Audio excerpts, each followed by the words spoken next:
The following is not in any way, shape, or form any form of legal advice. I am not a lawyer. This is to be presented as a social, political, philosophical essay in verbal form. But, for instance, if you're selected if you're under the selection process for becoming part of a jury during the voir dire, when lawyers ask questions, if you were planning to nullify the law in the case that you are being interviewed about, but did not reveal that to the judge and lawyers during the voir dire interview process, could you get in trouble? Maybe. I mean, could the judge get you if the judge found out that you were planning on nullifying the law, and if you're selected to be a juror, but you did not reveal it during the voir dire interview process, could you get in trouble? Maybe. I don't know. I'm not a legal expert. Also, I've often wondered, what if you represented yourself as a lawyer? Now, I know that's generally considered to be a real bad idea. Statistically speaking, I'm sure it is very bad. Statistically, the probabilities of succeeding when you represent yourself are very low. But just suppose, as a thought experiment, not as advice. I'm not suggesting anything, but just as a thought experiment, I've often wondered, what if you're acting as your own attorney, and you're a defendant in a criminal case, what would happen if you told the jury about the principle of jury nullification? Would the judge allow you to make such a speech, such a statement? Or would you get in trouble? Would the judge hold you in contempt? I don't know. I pray I would never be in that position where I would be needing to resort to something, where I'd be a defendant in any kind of criminal case. But I've often wondered what would happen, especially in a case where you think that maybe you'd have the sympathy of the jurors. Say, for instance, in a case where someone, they did break the law, but they think it was justifiable breaking the law, or that the law that was unjust. The law itself that they broke is unjust. And they think they could at least convince some of the jurors, if not all of them, to agree with them that either the law itself is unjust, or in the case of the defendant, they were justified in breaking that law, and not under those particular circumstances. Would the judge allow you to say something like that as your own defendant? Because that's the only way that kind of information will happen, at least within the courthouse.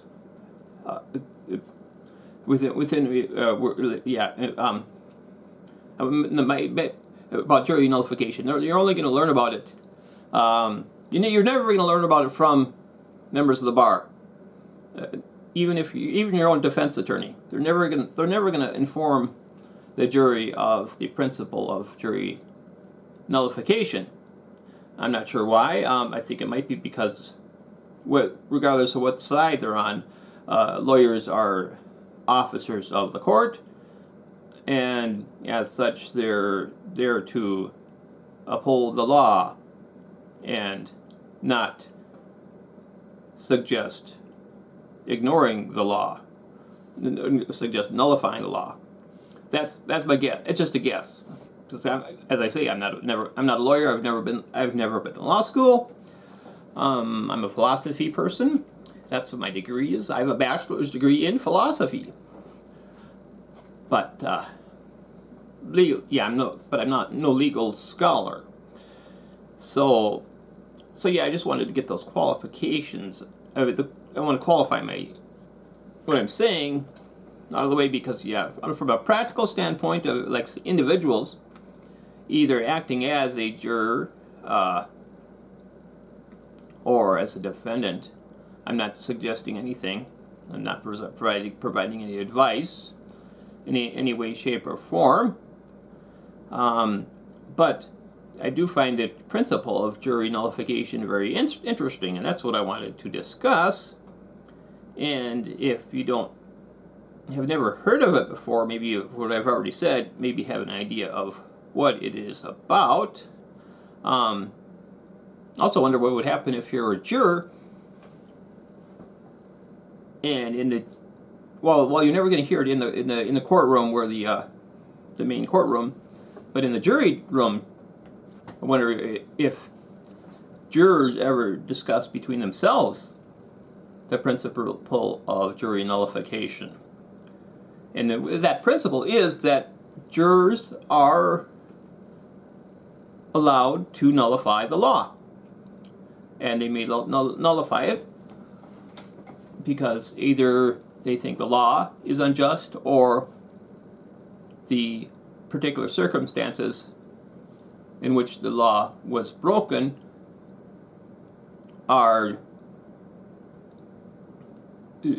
should not, the person who broke the law should not be punished, even though they did break the law. They know beyond a reasonable doubt that they broke the law. The jurors do, but they don't think the defendant should be punished under those particular circumstances for what they did. So, and under those circumstances, the law should not be applied, even though maybe in other circumstances they think it should be punished, the breaking of that particular law. So, yeah, usually it's for defendant, getting a defendant off. A juror nullification is when the jury decides, we know he or she broke the law, but we're gonna still vote not guilty, because out of a sense of justice and what is right and what is good, we say we're still going to vote not guilty, or at least one of the jurors. So it can either be a unanimous decision. That's one form of then total vote unanimously not guilty, or it could be a case of like hung juries. That can also be, all it takes is, in a criminal trial, all it takes is one juror to hang a jury to say not guilty, if they think that it's a not guilty verdict would be, if they think a guilty verdict would be cause a unjust punishment to the defendant, against the defendant. I thought about this recently, because I did a tweet on a case where a guy was arrested for stopping a river from being poisoned by authorities. It was in Canada. I think jury nullification exists in Canada. I think basically, for the most part, the same judicial system that we have here in the U.S. And this guy, anyways, he was arrested for taking away the poison from these guys, government workers in these hazmat suits, full body hazmat suits, who were pouring this poison into the river to, I guess there was some kind of invasive fish that they were trying to poison. But of course, all the other aquatic creatures probably die too from that poison. So, and it looked like a pristine Northwoods stream that they're poisoning. And so I suggested that, well, I was saying that I hope if this case goes to trial that their juror nullification is implemented. Well, let me show you the video here. Okay.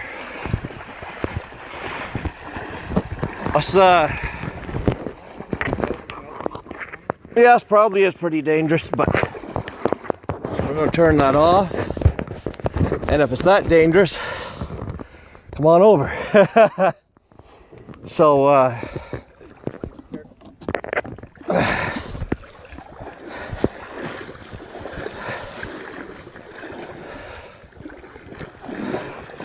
I got the poison.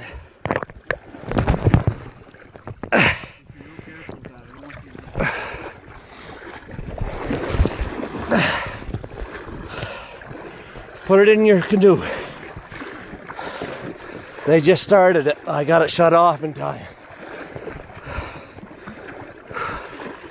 Don't breathe it in though, Pete.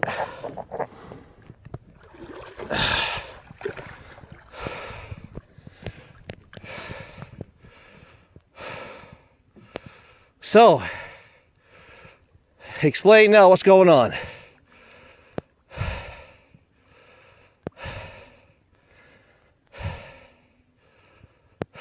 We don't have anything to do with this treatment. Why he's here? We're just here to make sure they don't get hurt, these two people. I'm not here to hurt them. I'm just not going to let them poison the lake. I know, I met you with a dad. I don't think you're a bad person. That's the only reason I'm here, okay? Okay, so, boys, we've literally got a ton of people on the way right now. So unless you do want a confrontation, like, man, I've got this going viral pretty much. I'd best, I would say, skedaddle. Ben, that's not a threat. I'm just telling you, I know how it works. Huh? No, I'm just telling you, if you don't want a confrontation, then it's best to leave, right? It's not a threat, it's just the way it is.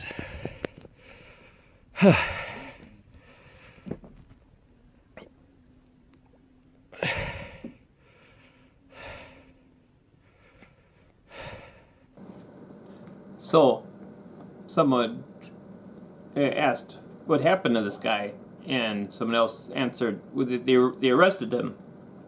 And so my tweet response was, if his case goes to trial, I hope jurors are informed of the principle of jury nullification that allows jurors to nullify the law and vote not guilty even when the defendant clearly violated the law. But defense counsel will never inform jury about nullification. Have to meme it. So I have to make it a infectious idea. I have to spread the word. And so I often wonder what would happen if jury nullification became common household knowledge.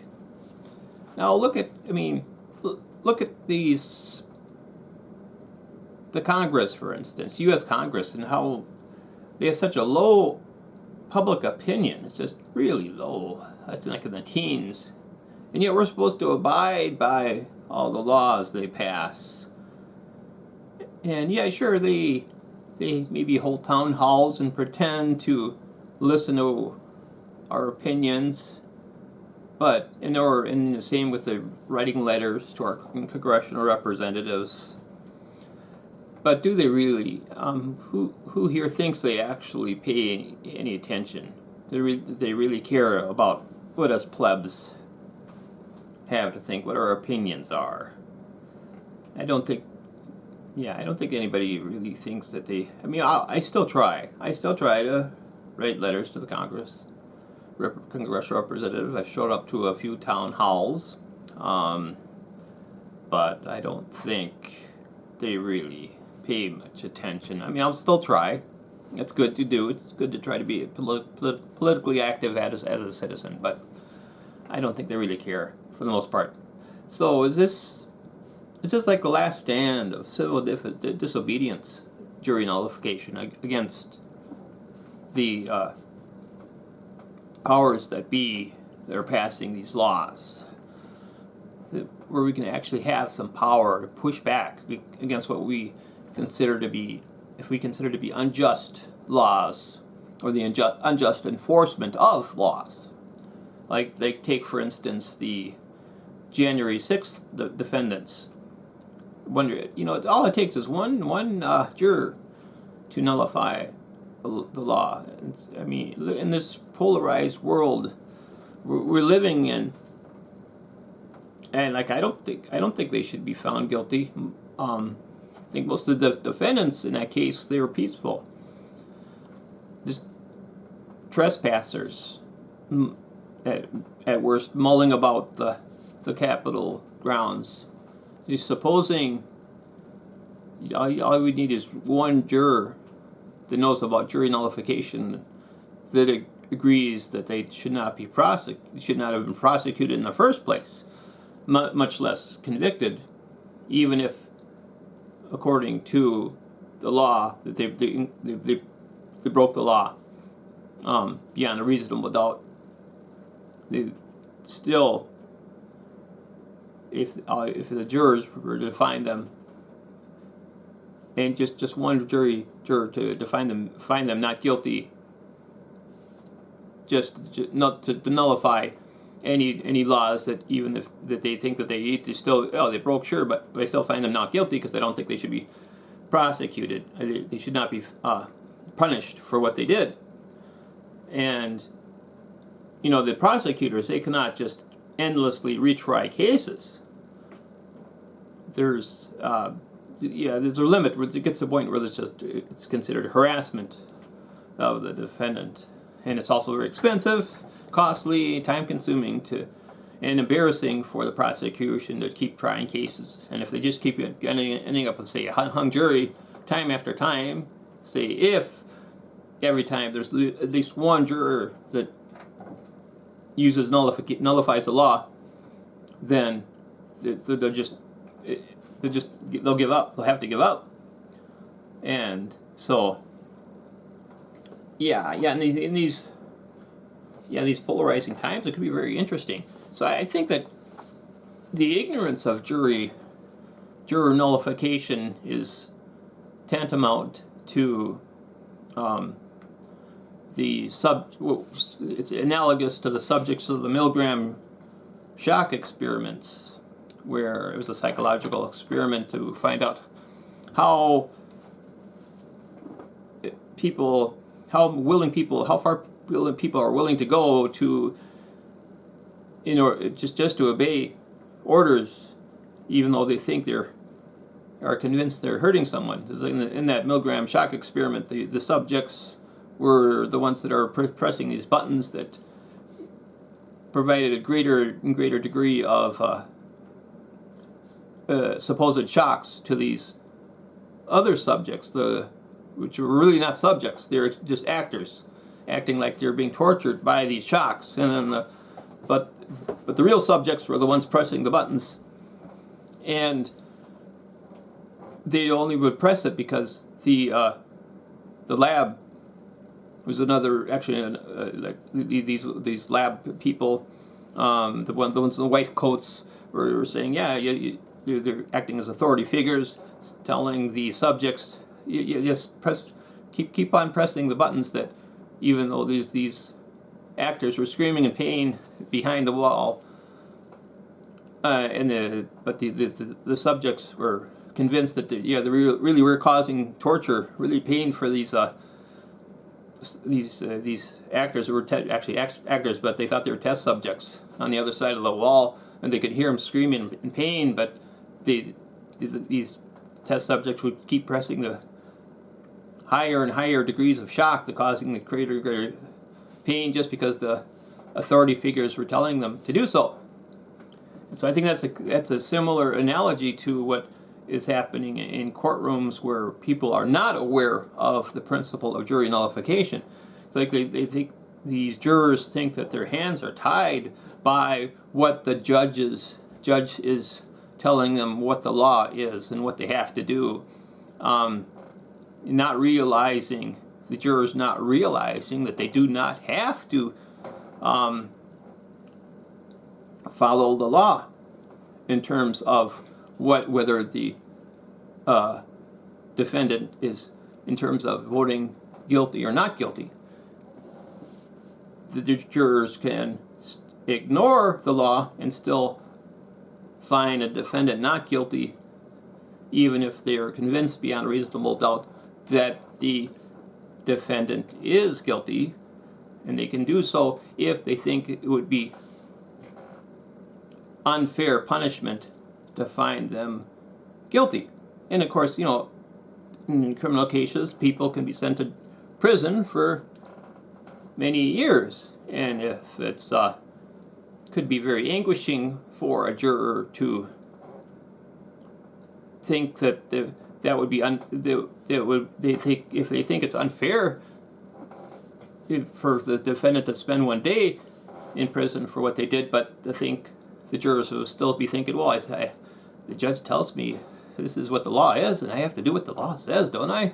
And they say, oh, I really don't want to. Oh, this defendant's going to go in prison for many years, and it just causes me so much anguish, but I guess I have to do what they're telling me to do. They tell me to follow the law, what the law says, and so I guess I have to vote guilty. Oh, but it's not true. You don't have to, as a juror. If you think it's unjust for them to be punished for what they did, even if the defendant broke the law, you can vote not guilty. Your hands are not tied in that respect. And so, just as the subjects in the Milgram shock experiments, their hands were not tied either. They could have said, forget it,